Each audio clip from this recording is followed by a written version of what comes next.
Let's start by looking at a reality that every single modern gamer has to deal with. We live in an era where video games are no longer static pieces of art left on a disc. Instead, they are living, breathing projects that constantly shift right beneath our feet. And just a few hours ago, Pearl Abyss quietly rolled out patch 1.09 across all platforms. Now, if you look at the immediate reaction across social media and community forums, the response was exactly what you would expect. Players logged in, scanned the notes, and celebrated the long overdue arrival of full controller button remapping. It's a foundational feature that frankly should have been there at launch, but its arrival right now signals something far deeper than just a simple settings menu update. It marks a moment where a massive studio is actively listening to its community and wrestling with the physical, mechanical identity of its own world. Because if you look past the standard quality of life adjustments, patch 1.09 reveals a beautiful, almost poetic paradox. This is a game that aggressively marketed itself on brutal, bone-crunching combat, political betrayal, and a completely unforgiving medieval landscape. Yet the development team is spending an immense amount of creative energy updating things like seed planting shortcuts, pond management stability, and adding 30 entirely new species of small animals that can be registered as personal pets. When you combine this with the previous update, we now have over 50 unique small creatures wandering Pywel that we can actively adopt, carry, and care for. And this is where the stakes of the conversation get raised. Some corners of the community are starting to push back, looking at these updates and asking a very fair question. Why is a studio legendary for the dark, gritty atmosphere of Black Desert spending its time animating the exact way Cliff picks up and gently sets down a rabbit? In the launch version of the system, a player would simply toss a small animal to the ground with a stiff, completely unnatural animation. It was a minor mechanical afterthought, but Pearl Abyss actually paused their pipeline to completely rewrite that interaction, replacing it with fluid, respectful animations based entirely on player feedback. To me, this isn't a waste of development resources at all. It's a masterclass in building world-level empathy.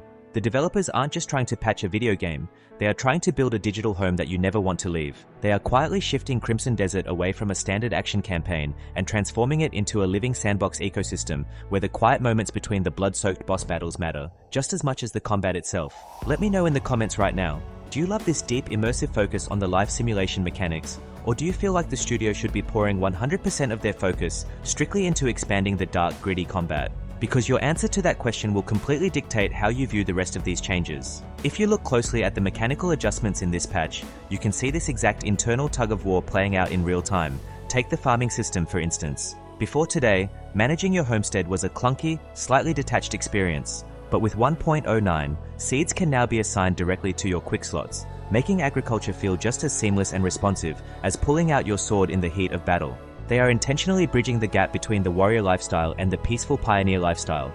But don't let the cozy additions fool you, because the combat sandbox is simultaneously being retuned to be much more demanding. In this update, both Oongka and Damiane received a significant stealth upgrade, finally inheriting a variant of Cliff's devastating blinding flash finisher. Triggering a heavy attack during a blinding flash now unleashes a massive, high-impact utility strike. On top of that, Oongka's Quaking Fury had its stagger meter calculations completely adjusted, giving him a massive presence when breaking elite enemy defenses. Yet for every step forward in combat fluidity, the developers remain hyper-focused on fixing the microscopic details of the environment. They even fixed a hilarious, unscripted bug where wild bears would actively try to steal and eat fish you dropped on the ground, but their AI would completely break in the process. Think about the level of detail required for that interaction to even exist in the first place. It shows they are constantly adjusting everything from distant moon shadows to the way light bounces off your gear inside the armor-dying menus, even replacing old 2D visual assets just to better fit the overall artistic direction of Pywel.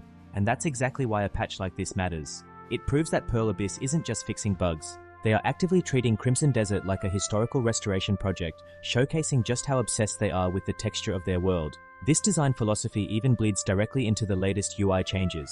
For instance, the dispatch menu has been completely overhauled so that your comrades with the specific required skills for a mission automatically float to the top of the interface. By eliminating that immersion-breaking chore of scrolling through massive text menus, you can manage your camp resources instantly and get right back to simply existing in the landscape.